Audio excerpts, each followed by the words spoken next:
तो बिहार में चुनावी डुगडुगी बजने वाली है। चुनाव आयोग ने साफ कर दिया है कि तय समय पर ही चुनाव होगा और सभी पार्टियां चुनाव तैयारी में जुट गई हैं। अभी मेरे साथ हैं बिहार के जाने माने नेता, आरजेडी के वरिष्ठ नेता विष्णु पटेल जी। उनसे बात करते हैं जो खुद चुनाव मैदान में उतरने वाले हैं। विष्णु पटेल जी, आपका स्वागत है। अभी चुनाव होना है समय पर, चुनाव आयोग बार बार कह रहा है कोरोना का संक्रमण का खतरा है, बाढ़ है, चुनाव के लिए तैयार है? देखिए ना, चुनाव के लिए तो हम लोग पूरी तरह से तैयार हैं, लेकिन ये तैयारी दिल से नहीं है। ये अगर चुनाव आयोग अगर ये फैसला कर ही लेगा कि नहीं चुनाव कराना ही है, तो जो स्थिति है बिहार की, इस बिहार को बचाने के लिए चुनाव हम लोग को लड़ना पड़ेगा। लेकिन दूसरी तरफ आपने ठीक ही कहा कि सारा बिहार कोरोना से, बाढ़ से जूझ रहा है, यानी मौत के कगार पर खड़ा है। ऐसी परिस्थिति में ये चुनाव कैसे होगा, एक यक्ष प्रश्न ये उठता है कि आखिर कैसे चुनाव कराएंगे। ठीक है, प्रचार वगैरह पारंपरिक ढंग से ये नहीं कराएं, वर्चुअल रैली करके ही करा दें, लेकिन लोग जाएगा कैसे, आएगा कैसे? ये जो इनके जो चुनाव कराने वाले पदाधिकारी हैं वो अपने गंतव्य पर पहुंचेंगे कैसे सुरक्षित? ये एक बड़ा प्रश्न आज भी है। वैसे हम लोग चाहते हैं, हमारे नेता हैं आदरणीय तेजस्वी जी चाहते हैं कि इंसानी जिंदगी के ऊपर इस चुनाव को टाला जाए, ये ह्यूमैनिटेरियन ग्राउंड पर। लेकिन अगर मजबूरी ही लोग करेंगे तो बिहार के हित में पार्टी चुनाव लड़ने के लिए तैयार है। सारी पार्टियां तो कह रही हैं कि तेजस्वी यादव कमजोर परीक्षार्थी हैं, विद्यार्थी हैं, जिनकी परीक्षा की तैयारी नहीं है और परीक्षा टालने की बात कर रहे हैं। देखिए ना, सवाल है, ये तो अपना अपना मत है कि वो कैसे विद्यार्थी हैं। पहले एग्जामिनेशन तो होने दीजिए, तब रिजल्ट आने दीजिए, तब पता चलेगा कि वो कमज़ोर विद्यार्थी हैं कि मजबूत विद्यार्थी हैं। आज सारा बिहार आज आश्चर्यचकित होके ये एनडीए की सरकार को देख रहा है कि इस देश में हो या प्रदेश में हो, लगता है कि गरीबों की कोई सरकार यहाँ नहीं है। बात जितनी बड़ी बड़ी कर लीजिए, ये बातूनी सरकार है। सरजमीन पर यहाँ गरीबों के लिए कोई उपाय नहीं है। आपकी तेजस्वी यादव की भी सरकार 15 साल थी, उसने क्या किया गरीबों के लिए? देखिए ना, तेजस्वी यादव एक नई परंपरा को उन्होंने शुरू किया। हमारी सरकार गई आरजेडी की, तो कुछ गलती तो हुई होगी, तभी तो सरकार गई। और जिन उस जो गलती तेजस्वी जी ने नहीं किया, लेकिन उन गलतियों के लिए इन्होंने माफ़ी मांगा कि हम इसकी समीक्षा करेंगे कि किन गलतियों की वजह से हम लोग की सरकार चली गई, जनता ने हमको पनिशमेंट दिया। हम दोबारा वैसी गलती को दोहराने वाले नहीं हैं। कौन सी वैसी गलती है जिसके लिए माफी मांगना पड़ रहा है तेजस्वी यादव? जैसे हमारा था कि लालू यादव सबके नेता थे। लालू यादव ने गरीबों को जुबान दिया। मैं बहुत अतिशयोक्ति नहीं कर रहा हूँ, मैं उनके प्रथम मंत्रिमंडल का मैं एक सदस्य रहा हूँ। जितनी बड़ी ताकत गरीबों ने लालू जी को दिया बिहार की धरती पर, वो ताकत न किसी को मिली है न किसी को मिलेगी। आप तो लालू जी के मंत्रिमंडल में भी रहे मंत्री और नीतीश कुमार के साथ भी काम किया एज ए मंत्री। दोनों में क्या तुलना करिए जरा। ना, हमारा है कि लालू जी ने गरीबों को जुबान दिया, गरीबों को ताकत दिया, और जो विकास की गति होनी चाहिए, हमको लगता है कि वो गति कमज़ोर रही और जिसका खामियाजा हम लोग को भुगतना पड़ा। और उन गलतियों के लिए हमारे तेजस्वी जी ने बिहार से माफ़ी भी मांगा कि हम दोबारा उन गलतियों को दोहराएंगे नहीं। तो जो आज 15 साल बनाम 15 साल का लोग रोना रो रहे हैं, तो भाई आप भी जानते हैं, हम भी जानते हैं कि एक मुकदमा हुआ था हाई कोर्ट में, जिसमें माननीय जज साहब ने एक तल्ख टिप्पणी की थी कि ऐसा लगता है कि बिहार में जंगल राज है। और वो तल्ख टिप्पणी आज तक लालू जी के साथ जुड़ा हुआ है। पिछले साल मुजफ्फरपुर में 34 लड़कियों के साथ बलात्कार हुआ, जिसका सुओ मोटो, जिसका संज्ञान सुप्रीम कोर्ट ने लिया। और सुप्रीम कोर्ट ने कहा कि ऐसा लगता है कि यह जो बलात्कार है बिहार सरकार के देख रेख में हुआ। इससे तल्ख टिप्पणी और क्या हो सकती है। तो एक जंगल राज की टिप्पणी से आज तक जंगल राज लालू जी के साथ चिपका रह गया।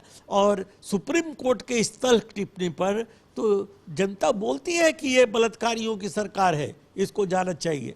क्या नहीं हो रहा है इस 15 साल में। आज नीतीश कुमार जी को 15 साल की दुहाई देनी पड़ रही है। भाई वो उन गलतियों को दोहराने से बेहतर है कि आप अपनी उपलब्धि तो बताइए कि 15 साल में आपकी क्या उपलब्धि है। आपके पास कोई उपलब्धि नहीं है, सब चौपट हो गया। कानून व्यवस्था चौपट, शिक्षा चौपट। मैं शिक्षा मंत्री रहा हूँ और मैंने एक दिन कहा था नीतीश कुमार को कि हमको आपने 2.5 साल में बदल दिया, जबकि जिस समय हम लोगों ने शिक्षा मंत्री के तौर पर काम शुरू किया था तो एक लगता था कि एक रेडिकल चेंज हो रहा है। मुझको लगता है कि जलन में आपने हमको बदल दिया नीतीश कुमार जी, कि शिक्षा में अच्छा काम हो रहा है और इनका नाम हो जाएगा। और आपने सोचा कि यह काम तो हम ही कर रहे हैं, ये हम ही कर रहे हैं, अगर कोई और मंत्री को हम ले आवेंगे तो काम ऐसा ही होगा। लेकिन वो सही नहीं था, आपकी सोच सही नहीं थी। आपने मंत्री मंडल से हमको बदल दिया और दूसरे मंत्री को आपने दिया और ये विभाग डूब गया। स्वास्थ्य विभाग डूब गया, आपकी सड़क वाली विभाग डूब गई। तो अब चारों तरफ हाहाकार मचा हुआ है। अब प्रत्यय अमृत जी आए हैं, ये कोरोना का महामारी है और क्या क्या स्वास्थ्य विभाग के बारे में नहीं कहा जा रहा है। जहाँ कोरोना मरीज मरा हुआ है, 3-3 दिन लोग लाश पड़ी हुई है और कोई उठाने वाला नहीं है। और उसको अब बनाने के लिए प्रत्यय अमृत जी आए हैं। हमने प्रत्यय अमृत जी को एक लिखा था कि प्रत्यय अमृत जी आपका अमृत कलश सूख जाएगा, लेकिन स्वास्थ्य विभाग पर इसका कोई असर नहीं पड़ेगा, क्योंकि स्वास्थ्य विभाग पर नीतीश कुमार और मंगल जी की शनि दृष्टि लगी हुई है। ये उबरने वाला नहीं है, आप लाख प्रयास कर लीजिए। तो जो वर्तमान है, उस वर्तमान में हमको एक चीज़ बताइए कि भारत सरकार हो या बिहार सरकार हो, हमारे माँ बहनों को सड़क पे बच्चा हो रहा था, हमारे भाई बंधु सड़कों पे दम तोड़ रहे थे। 1000 किलोमीटर 1500 किलोमीटर पैदल घर आने के लिए उनको जाना पड़ा, भूख से उनकी मौत हो रही थी। न भारत सरकार ने कोई नोटिस लिया और न नीतीश सरकार ने कोई नोटिस लिया। नोटिस लेने की बात दूर रहे, उन्होंने कहा जो जहां है वहीं पड़ा रहे। ठीक है नीतीश जी, अगर आप बीमारी को रोकने ही के लिए आपने इन लोगों को आने से मना किया, तो क्या उनके खाने की कोई व्यवस्था किया था क्या आपने? क्या उनके रहने और स्वास्थ्य की कोई फिक्र की थी क्या आपने? आपने उनके लिए कोई व्यवस्था किया वहाँ? नहीं, सीधे आपने एक तुगलकी फरमान जारी कर दिया कि जो जहाँ है वहाँ पड़ा रहे। विष्णु पटेल जी, एक तरफ नीतीश कुमार का चेहरा है, एक तरफ तेजस्वी यादव का है। आपको नहीं लगता है कि चेहरा, दोनों चेहरा में कौन? देखिए ना, नोन और नॉलेज में बड़ा फर्क होता है। एक ज्ञान है जो स्वतः पैदा होता है, और पढ़ लिख के पलासी की लड़ाई कब हुई हम इसको जानते हैं। तो हमको लगता है कि नीतीश कुमार जब आए थे तो एक ज्ञानी की तरह, एक सेंसिटिव व्यक्ति की तरह उन्होंने राजपाट संभाला था। लेकिन वक्त बीतता चला गया, वो नरेंद्र मोदी के कंपटीटर थे, वो प्रधानमंत्री के उम्मीदवार थे और आज वो प्रधानमंत्री के क्लर्क हो गए। कहाँ गया वो रुतबा? नहीं है। वो 10 बजे रात में रहते हैं दूसरे दल के साथ, 12 बजे चले जाते हैं दूसरे दल के साथ। तो उनकी जो क्रेडिबिलिटी थी वो क्रेडिबिलिटी खत्म हो गई। आपको लगता है नीतीश के विकल्प बन सकते हैं तेजस्वी? बन सकते हैं नहीं, आप इस गलतफहमी से बाहर निकलिए। वो विकल्प बन चुके हैं और आने वाला जो कल है वो तेजस्वी का है। और जितना गरीब है बिहार में सब टकटकी लगा के देख रहा है कि अब एक गरीबों का मसीहा आने वाला है जिससे हमारे दिन बदलेंगे। लालू यादव की कमी कितनी खल रही है चुनाव में खासतौर? देखिए ना, लालू जी को अब लोग याद कर रहा है। यानी हमारा गलती दुनिया में सबसे होती है। मैं मंदिरों में बैठकर जाप भी कर लेता हूँ और मस्जिदों में बैठकर आलाप भी कर लेता हूँ, पर कभी सोचता हूँ कि इंसान से भगवान न हो जाऊं, यह सोचकर थोड़ा सा पाप भी कर लेता हूँ। लालू जी से कुछ गलती हुई होगी जिसका नतीजा उनको जनता ने सजा दिया, लेकिन लालू जी ने जो गरीबों के लिए किया वो किसी ने नहीं किया। गरीब अगर आज तन के अगर किसी के साथ वो बिहार में खड़ा होता है, बोलता है, तो वो लालू जी की ही देन है। वो लालू जी की ही देन है। हम लोग जाते हैं इलाके में और लोग बोलता है, दर्द अपना छलकाता है कि हम लोग से गलती हुई, हम लोगों ने लालू जी एक बेहतर विकल्प सोचा था, लेकिन वो विकल्प बेहतर नहीं है।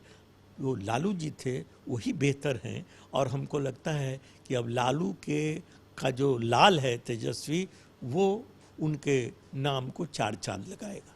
लालू का लाल तेजस्वी लालू के नाम को, उनकी पार्टी के नाम को आगे बढ़ाएगा, ये मानना है आरजेडी के वरिष्ठ नेताओं का। श्रीकांत प्रत्युष।